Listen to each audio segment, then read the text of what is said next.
जो पूर्ववत था वो आज है, और बालाजी ऐसी कृपा करें कि ज्यों का त्यों हमारा जीवन रहे।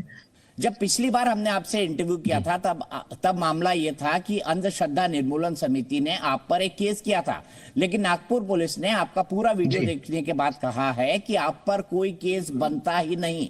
जो आप पर आरोप लगाए गए थे, अब जब पुलिस कह जी। रही है कि कोई केस बनता नहीं है, उन लोगों को आप क्या कहेंगे? कुछ भी नहीं, ये एक प्लानिंग सोची समझी हुई साजिशें हैं और ये अनवरत होती रहेंगी। ये साजिशें कभी बंद नहीं होगी।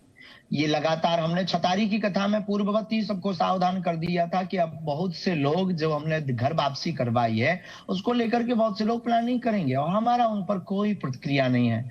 और उन्होंने अपनी विवेक से, बुद्धि से जो किया उन्हें उचित लगा उन्होंने किया, लेकिन हमें अपने इष्ट पर भरोसा और भारतीय संविधान पर भरोसा था, जिसमें सत्य की जीत हुई, और सत्य परेशान हो सकता, परास्त नहीं हो सकता है।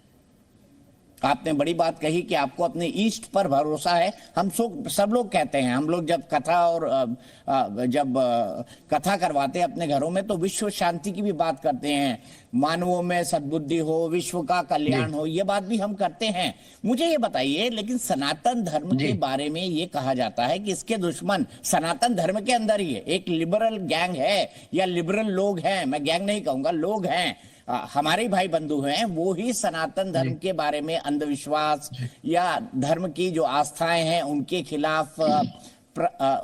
खिलाफ आरोप ये सब करते रहते हैं। तो जो सनातन में सनातन के दुश्मन है, उस पर आप क्या कहेंगे? जीवन में एक बात सदैव हर व्यक्ति को याद रखना चाहिए, सनातन को किंचित मात्र भी डिगने नहीं देना है और अपने भावों को डिगने नहीं देना है।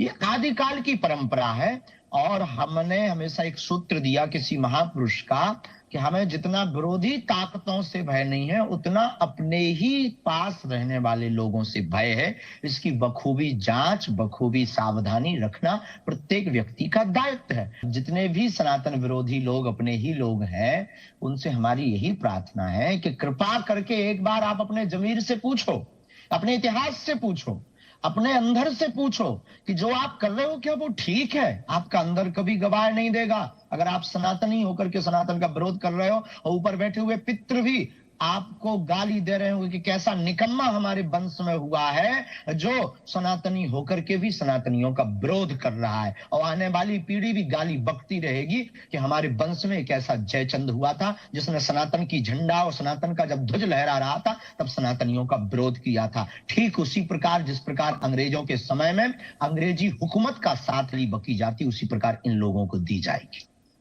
ठीक है, मैं आगे चलता हूं। मुझे ये मालूम पड़ा कि आपको ये जो दरबार आप लगाते हैं, आपके जो कार्यक्रम होते हैं, अब पूरे देश से निमंत्रण मिल रहे हैं आपको। अंतर्राष्ट्रीय तो आप पहले भी कई बार गए हैं, आगे भी आपको कई सारे निमंत्रण जो है बहुत बढ़ गए हैं। तो आपका दरबार अब और कहां कहां लगने वाला है? जो भक्त आपको सुन रहे होंगे वो जानना चाहें, यह एक जिज्ञासा है सबके मन में।